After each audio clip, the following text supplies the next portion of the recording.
Hello guys, and welcome back to my channel. Today I'm here with DarkArmedDuelist. and today you're going to be showing us my famous Blackwing deck. I am so excited to show you guys this deck. This deck is a deck I won multiple tournaments with and won even an ARG with Blackwings.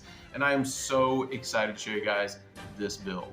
Alright, sweet. Let's go ahead and jump on into it. Alright, so first off, you're always going to play 3 copies of Simoon of the Poison Winds. This card is absolutely crazy. It gets you straight to Black Whirlwind, and the really cool thing about this card is you basically just reveal this card in your hand and banish any Blackwing from your hand, and when you do, you place Black Whirlwind on your field, and it gives you a normal summon outside of your normal summon, which is really nice because you get to search off of summoning this card to your side of the field. And you can normal summon it without tributing when you do that because it normal summons itself off its own effect, which is really crazy because then whatever you search, you can then normal summon, which is usually your copy of Oster of the South Wind, so you can get back your banished Blackwing off of this card's effect. So you instantly get to Black Whirlwind, and you get an extra normal summon off this card.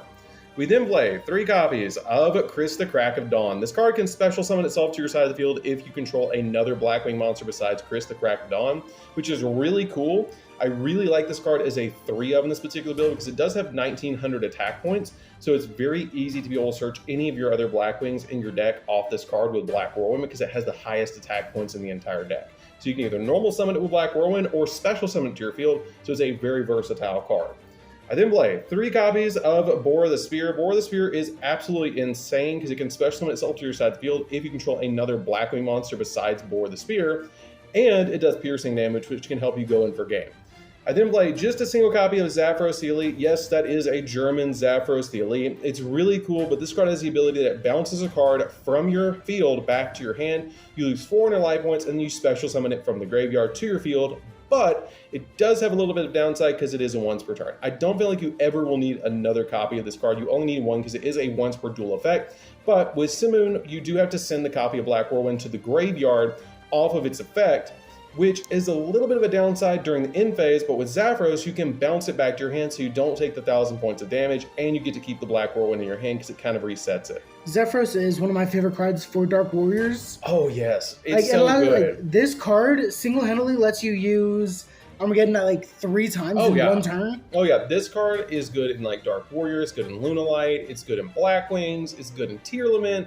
Like this card is literally like one of the best Blackwings in the entire game. If only Dark Warriors had a actual win condition anymore, I would give y'all a deck profile because it's one of my favorite decks. Yeah, but Rongo Bongo is banned. Rongo Bongo's banned. Verte Anaconda's banned. Thank goodness.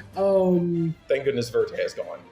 Let's see, Topologic Gumblar Dragon. Thank God. Oh, I am so glad Gumblar's gone. Okay. We then play a single copy of Oster. This is the card that you're always going to search. I just play 1 because you're only ever really going to summon this card 1 time.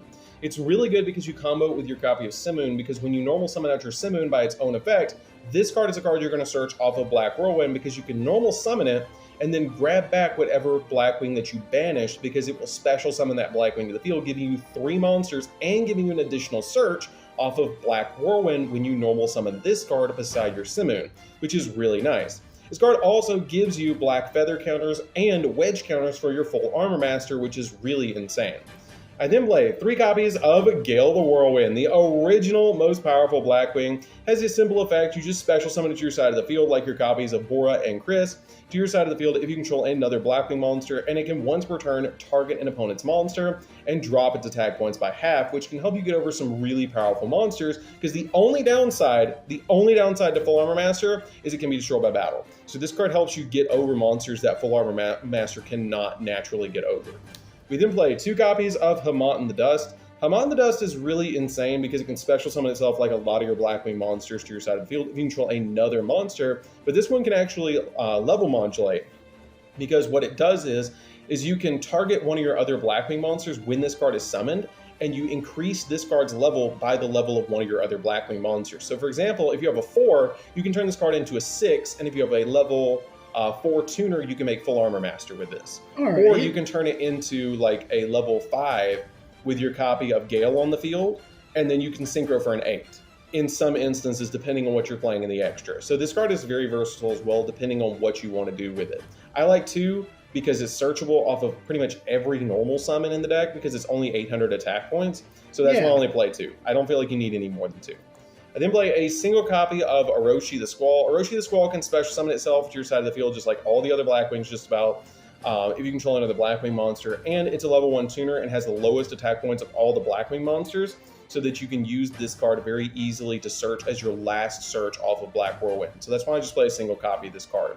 I then play a single copy of Strangleanius. This card is a combo piece in the deck because if you control a dark monster, you can special summon it to your side of the field. It is a level 4, so it helps you make your copy of Y-Strix or 4-Strix in the deck, which is really good. It just helps you out a lot with making rank 4 plays because you do play a small Raid Raptor package in the deck. And when I mean small, I mean like 2 cards.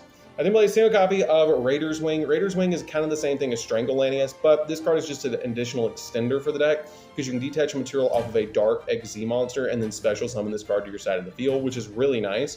And if you use this card for an XZ summon, then your opponent cannot target cards with this card that had it as a material, which is kind of neat.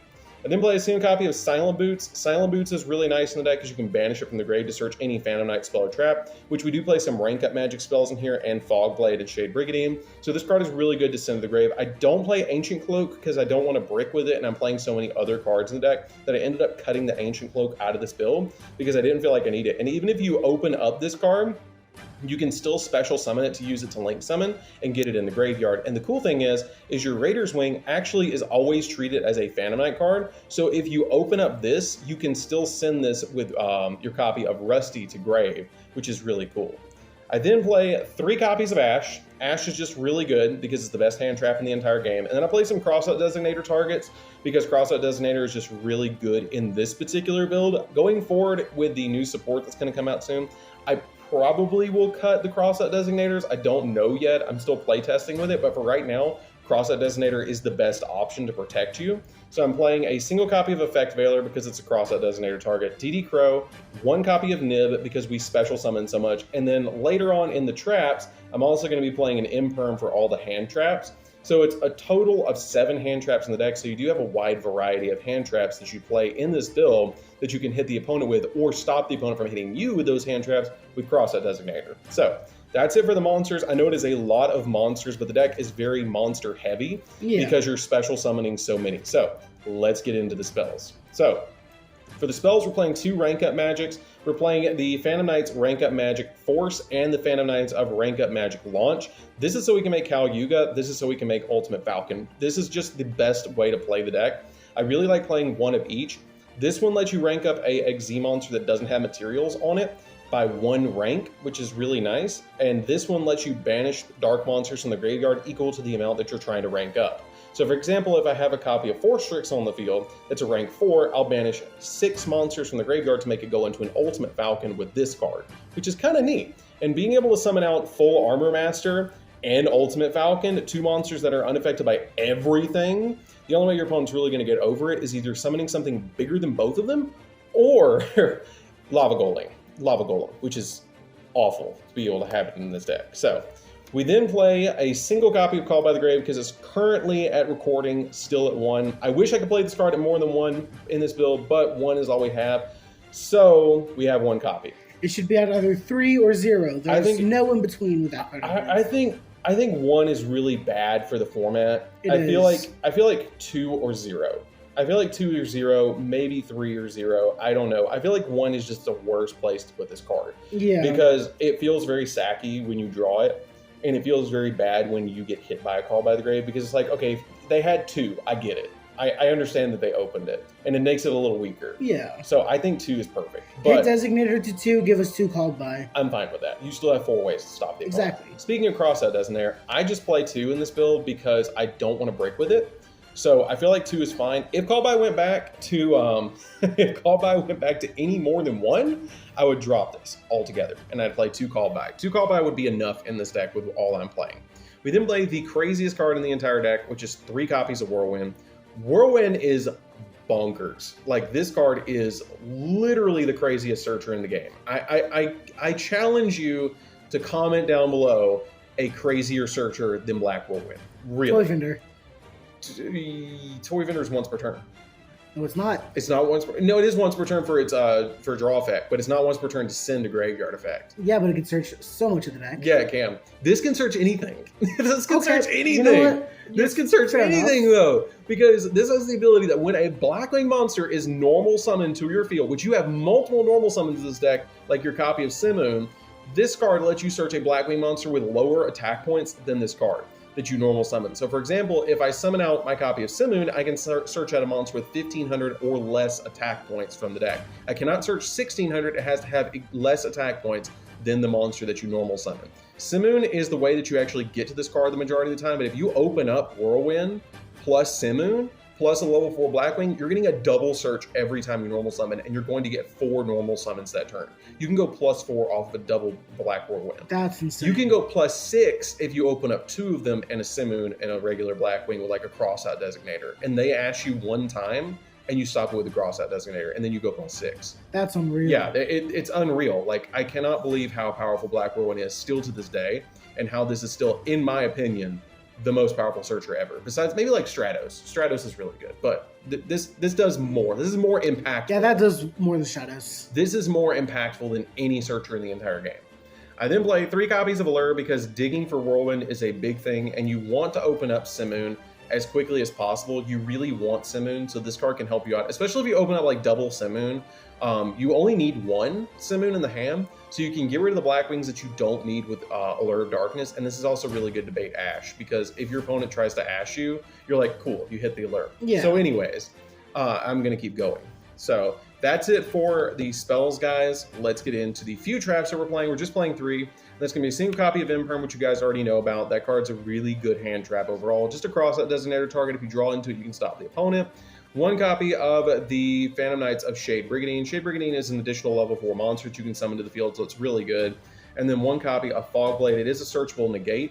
It's basically like Fiendish Chain, but it's searchable. The only downside to Fogblade is the monster that you target with this card cannot be attacked or attack. So you have to out your own Fogblade in order to go through, which is a little bad, but at the same time, I have cards like Full Armor Master and Oster that I can just throw this on the field and then put a wedge counter on that opponent's monster and then rip the wedge counter out and take control of the monster.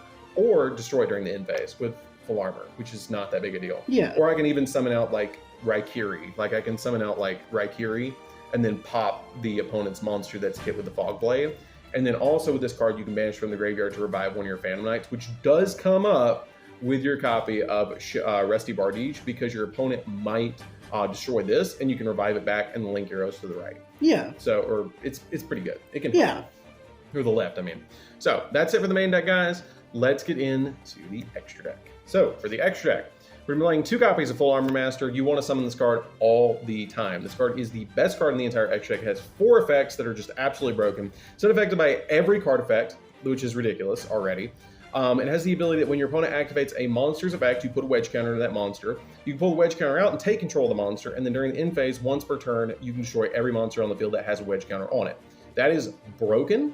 That is really good, because you can just basically put wedge counters in the opponent's monsters and rip them out and then destroy everything on the field. Or say they put a really big monster on the field, you put the wedge counter in it, and then you just pull it out and take control of it and OTK them. Sure, make a big monster, that's fine. If you can't beat over the Full Armor Master, I'm taking it. You then play a single copy of Armor Master. Armor Master is still good. You throw this card in defense position, and the really neat thing about these 2 cards, and I have the ulti, so I had to play it. Yeah, I love the ulti. You throw this in defense, and you don't take battle damage from battles involving it, but I still throw it in defense because I used to play when Honor Arc was a thing, and people would take it when it was an attack position. But you throw it in defense, and usually 9 times out of 10, if they can out the Full Armor Master, they can't out the regular Armor Master because they're opposites, essentially. This one can't be destroyed by battle. This one can't be destroyed by card effects and is unaffected by all card effects. So they're basically, you're having to deal with something by battle and then something with card effects, so they're wasting resources to get rid of this, so they can't get rid of this. Plus, this puts in a wedge counter into the opponent's monster, and you can pull it out and drop the monster's attack point down to 0, which is really good. Yeah. We then play a single copy of Chidori. Chidori just gets really, really, really big because it gains 300 attack points for every Blackwing in the graveyard. I make this late game to go in for the OTK because it's just huge. It gets massive and it's easy to summon. I then play a single copy of Raikiri. Raikiri is really good as well because for every other Blackwing that you have on the field, you can target a card on the field and destroy it. So this card helps you board wipe the field and just go in. One copy of Obsidian Hawk Joe. Obsidian Hawk Joe is a monster reborn for level 5 or higher Blackwing or Wing Beast monsters, but pretty much just Blackwings in here. You revive stuff like your Simoon or any of your Synchro monsters in here, which is really good. It's really funny when your opponent does finally out the copy of Full Armor Master, and then you just use it to revive it, and they're like, well, alrighty then. Yeah. We then play a single copy of Force Strix. Force Strix is really nice because you can detach material and search any level 4. It has to be a level 4 Darkwing Beast from the deck, which is just really good. We can rank this card up into Arsenal Falcon. Arsenal Falcon is really nice in the deck because this card is a rank 7. You rank this card up with your Phantom Knight's Force, or not Phantom Knight's Force, the other Phantom Knight rank up magic spell with this. Yeah, Phantom Knight's Force. You rank it up with this by banishing 3 dark monsters from the graveyard, and if you can get the materials off this, you can actually make Kalyuga with it, which is ridiculous. That's so good to make Kalyuga. Yeah. We then play a single copy of Ulti Falcon. Ulti Falcon is really insane because it's also unaffected by everything, just like your copy of Armor Master, so why not? Every turn during the end phase, your opponent's monsters lose 1,000 attack points, and if they don't have a monster, they lose 1,000 attack points in the form of life points. They lose 1,000 life points. So this card can help out in time. 3,500, really hard to out. Best Waking the Dragon target, really easy to summon. Trust me, I know a lot about that. Oh, yeah. We then play a single copy of Kalyuga. Kalyuga, you actually summon this card. It's very easy to summon this card in this deck. Basically, you get this card on the field with no materials, and you set onto your side of the field this with your copy of Rusty. And so what you'll do is you'll make this is a quick play, set this to the field, and then during the opponent's turn, you flip this and you overlay this on top. And then it turns off your opponent's entire turn because this card negates everything on the field, which is just ridiculous. This card is so good in this deck as a one-of that I really like this card. A lot of people play this as a one-of in here because it's so easy to get to, and it can really stop the opponent in their tracks. And if they're not prepared for it, they're going to lose against this card every time. I play a single copy of Evilsworn Nightmare because it's a Book of Moon. My personal favorite in the extra deck is a single copy of Raider's Knight, which can detach material and then rank up into Arc Rebellion XZ Dragon. This card gets massive. If your opponent puts multiple monsters on the field and you put multiple monsters on the field, you can detach material from this, and then this card cold waves the entire field, which turns off every face-up card effect on the field. And then on top of it, it gains the attack points of every single monster on the field, which then can just attack one monster and go in for game. That's amazing. This card is broken in this deck. It's so good, and the opponent never expects this. We then play a single copy of Wise Strix. It's just a great combo piece. When it's XZ summon, or when it's linked summon, you can special summon a level 4 Darkwing Beast monster from your deck to your side of the field in defense, but it negates its effects. But also, it cannot be used as a link material, which is not that big of a deal because usually we're summoning out Zaphros with this to be able to get it in the graveyard and climb into a copy of Force Strix with this card. But it's really good also because it can search or rank up magic spells. Then play a single copy of Rusty Bardige. Rusty Bardige is really good in here because it can help you get to your copies of Fogblade. It can help you get to your copies of your rank up magics. It can help you get to Rusty or Shade Brigandine. I mean, this card is just overall fantastic in the deck, and it's really easy to make. You're usually ending with this, a copy of Arsenal Falcon or Ultimate Falcon, plus a Full Armor Master on the field with whatever else you can make. But that's pretty standard to end with this Full Armor Master and Ulti Falcon.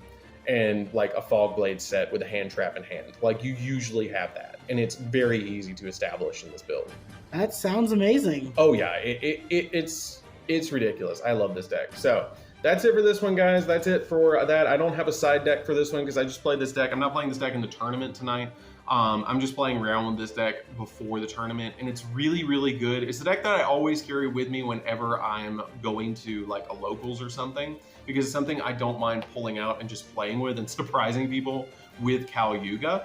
And it's hands down my favorite deck of all time, as you guys probably know from watching my channel, and it's just really, really good.